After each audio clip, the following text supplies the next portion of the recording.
Hello बच्चों, कैसे हो आप लोग। आज इस वीडियो के अंदर मैं आपके साथ यहाँ पे डिस्कस करने वाला हूँ T Y B M S sem six के रिजल्ट्स के बारे में। तो बेसिकली मुंबई यूनिवर्सिटी ने T Y B M S sem six का रिजल्ट्स अपने ऑफिशियल वेब पेज पे या अपने ऑफिशियल वेबसाइट पे डिक्लेयर कर दिया है। यहाँ पे आप देख सकते हो, ये है bachelor of management study Sam six CBSGS 7525 revise paper pattern है 2017 का। एग्जामिनेशन जो हेल्ड किया गया था, यानी कि एग्जामिनेशन जो कंडक्ट किया गया था, ये मार्च 2025 में कंडक्ट किया गया था। और जो इसके रिजल्ट है वो 11 अप्रैल 2025 में ये दिखा रहे। तो बेसिकली मैंने जब चेक किया था तो आया नहीं था, तो मैंने यहाँ पे आज के दिन इसको चेक किया तो ये रिजल्ट आपके ऑफिशियल वेब पेज पे दिखाई दे रहा है। आप इसको डाउनलोड कर सकते हो, इसका लिंक मैं डिस्क्रिप्शन बॉक्स में दे दूंगा।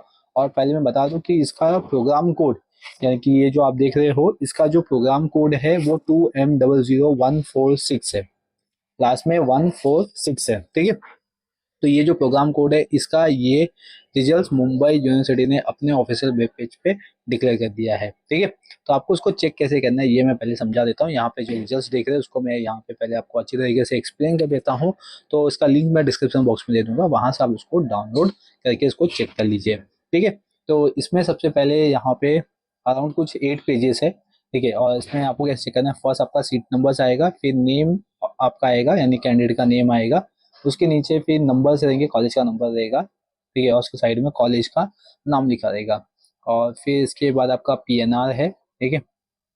बस इतना है। आपको पहले आपका सीट नंबर या आपके नाम से चेक कर लेना। सीट नंबर डालोगे तो जल्दी मिल जाएगा, अगर आप अपना नाम डालोगे तो बहुत टाइम पे मिलेगा, या 2-3 पेज पे आपको पैसा मिलेगा। कैसे होता है कि एक ही नाम से बहुत सारे लोग होते हैं, तो सीट नंबर्स आपको ईजी पड़ेगा फाइंड आउट करने के लिए, ठीक है। मैक्सिमम मार्क्स और मिनिमम मार्क्स ऐसा लिखा रहेगा। मैक्सिमम मार्क्स कितना है, 75, ठीक है। मिनिमम मिनिमम मार्क्स कितना है, 35, सॉरी 30। तो यहाँ पे ऐसा दिया हुआ है, मतलब आपको 75 में से कितना चाहिए, 30 मार्क्स चाहिए मिनिमम। और मैक्सिमम मार्क्स यहाँ पे दिया हुआ है 25 है, और मिनिमम कितना चाहिए, 10 मार्क्स चाहिए। यानी कि आपके एक्सटर्नल में 30 और इंटरनल में 10 मार्क्स ये आपको चाहिए पासिंग होने के लिए आउट ऑफ द 100 मार्क्स, ठीक है। तो मतलब टोटल कितना होगा, 40। बट उसके लिए भी क्राइटेरिया है एक्सटर्नल और इंटरनल के बेसिस पे। तो यहाँ पे आपके पास टोटल 7 पेपर्स है, ठीक है। First paper theory, second paper theory, फिर यहाँ पे आपको ऐसे लिखा जाएगा। फर्स्ट आपका एक्सटर्नल का मार्क्स होगा और सेकेंड आपका इंटरनल का मार्क्स होगा, ठीक है। इस तरीके से आपको टोटल 7 सब्जेक्ट के मार्क्स गिवन होंगे यहाँ पे। एंड देन इसके बाद आते हैं यहाँ पे TOT लिखा है, यानी कि टोटल है। टोटल कितना है आपके पास यहाँ पे, 700 का रहेगा यहाँ पे। और आपको कितने मार्क्स मिले रहेंगे वो आपके रिजल्ट्स में यहाँ पे शो करेगा, ठीक है। तो चलिए यहाँ पे भी फर्स्ट पेपर से लेकर 7 पेपर तक को समझते हैं। तो फर्स्ट पेपर अपना कौन सा है, तो फर्स्ट पेपर यहाँ पे देख सकते हो, जो मुंबई यूनिवर्सिटी के अकॉर्डिंग है वो है ऑपरेशनल रिसर्च। सेकेंड है इंडियन एथॉस इन मैनेजमेंट, ठीक है। फिर नेक्स्ट है यहाँ पे थर्ड पेपर आप देख सकते हो, कॉर्पोरेट कम्युनिकेशंस NPR है आपका। फिर नेक्स्ट, फिर ग्रुप वाइज यहाँ पे डिवाइड रहेगा, 3 सब्जेक्ट जो कंपलसरी थे, अब ग्रुप वाइज देखते हैं। फाइनेंस है यहाँ पे, तो अभी इसमें है आपका इनोवेशन फाइनेंशियल सर्विस। फिर नेक्स्ट है सॉरी, फोर्थ सब्जेक्ट है आपका रिस्क मैनेजमेंट है। फिर फिफ्थ सब्जेक्ट है आपका इंटरनेशनल फाइनेंस। एंड देन इसके बाद आएगा आपका innovation financial service, paper 6। Paper 7 है आपका प्रोजेक्ट मैनेजमेंट, ठीक है। तो टोटल यहाँ पे 7 सब्जेक्ट्स हो गए आपके। तो अभी आपको अपना कैसे चेक करना है, फर्स्ट आपका इधर पे सीट नंबर रहेगा, आपका नाम रहेगा, ठीक है। नीचे आपका PNR रहेगा, राइट। इस तरीके से, और आपका कॉलेज कोड और आपका कॉलेज का नाम यहाँ पे गिवन होगा। एंड नीचे आपको यहाँ पे ऐसा ग्रेड दिया गया है GPA के बेसिस पे। यहाँ पे ऐसा SEM 1 लिखा हुआ है, यहाँ पे SEM 2 लिखा हुआ है, SEM 3, SEM 4, SEM 5, SEM 6, ठीक है। ऐसा आपको करके गिवन होगा।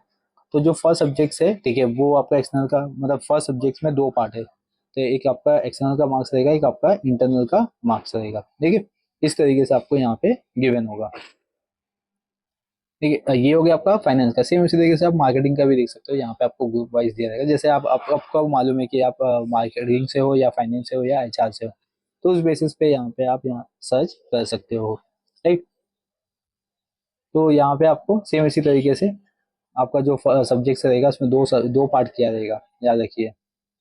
जैसे यहाँ पे देख सकते हो, यहाँ पे आपके पास यहाँ पे मार्क्स दिया गया है। यहाँ पे ग्रुप ऑफ HR भी दिया गया है, ठीक है। हर एक सब्जेक्ट में, सॉरी, हर एक रिजल्ट में ऐसा क्लासीफाई करके गिवन है यहाँ पे।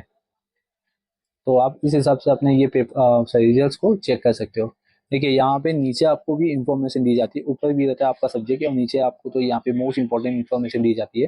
जैसे कि अगर स्लैश है दैट इसमें फीमेल है, पी है दैट इसमें सक्सेसफुल या पास है, एफ दैट इसमें अनसक्सेसफुल या फेल है, डबल ए लिख के आया या एबीएस लिख के आया तो अब्सेंट है, प्लस लिख के आया मार्क्स के आगे दैट इसमें मार्क्स को आपको कैरी मार्क्स कैरीड किया गया है, ठीक है, मतलब आपको कम मार्क्स है तो उसमें ऐड कर दिया गया है, राइट। अगर आपको ओ ग्रेड मिलता है दैट इसमें आपका जो मार्क्स होगा वो 70 से लेके उसके अबोव रहेगा। अगर 7 ग्रेड मिलता है दैट इसमें आपको ए या 60% से लेके 69.99 तक परसेंट है आपका, 6 है दैट इसमें बी या तो 55 से लेके 59.99 तक आपके मार्क्स दिए जाएंगे। 5 आपको ग्रेड दिया गया दैट इसमें आपका यहाँ पे सी, ठीक है, सी ग्रेड होगा जिसमें 50 से लेके 54.99 तक है।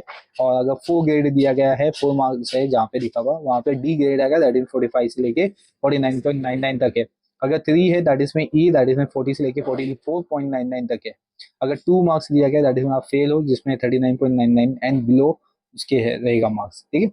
और अगर हम जीपीए या ग्रेड के बारे में बात करें तो जैसे मैंने आपको बताया 7 दैट इसमें ओ ग्रेड होता है, 6 मतलब ए ग्रेड होता है और 5 मतलब बी ग्रेड यहाँ पे होगा और ए मतलब सी ग्रेड और सॉरी 4 मतलब सी ग्रेड और 3 मतलब डी ग्रेड और 2 दैट इसमें ई ग्रेड, 1 दैट इसमें फेल, ठीक है। एंड इसमें आपको ऐसा हाइफन करके गिवन होगा तो दैट इसमें इसमें नॉट एप्लीकेबल है आपके रिजल्ट्स में, मतलब आप उस एग्जाम के मतलब नॉट एप्लीकेबल रहोगे। अगर आपको आरसीसी लिख के आ रहा है तो दैट इसमें आपका जो रिजल्ट है वो प्रोविजनल बेसिस पे रुका हुआ है, ठीक है। आरपीबी अगर आएगा आपके रिजल्ट में दैट इसमें प्रोविजनल एडमिट है, यहाँ पे इंटरनल मार्क्स आर प्रोविजनल है and subject to change and when the learner pass the external यानी कि theory exam as per the revise यहाँ पे दिया गया है तो उस बेसिस पे यहाँ पे आपका मार्क्स दिया जाएगा। अगर आरपीवी लिखा है तो आपको उसको क्लियर करना पड़ेगा। देखिए आरपीवी का ज़्यादा दिक्कत है, बाकी ज़्यादा जो इन्फॉर्मेशन है वो आपके ग्रेड के रिगार्डिंग था, सिर्फ आरपीवी जो है उसको बस आपको क्लियर करना है।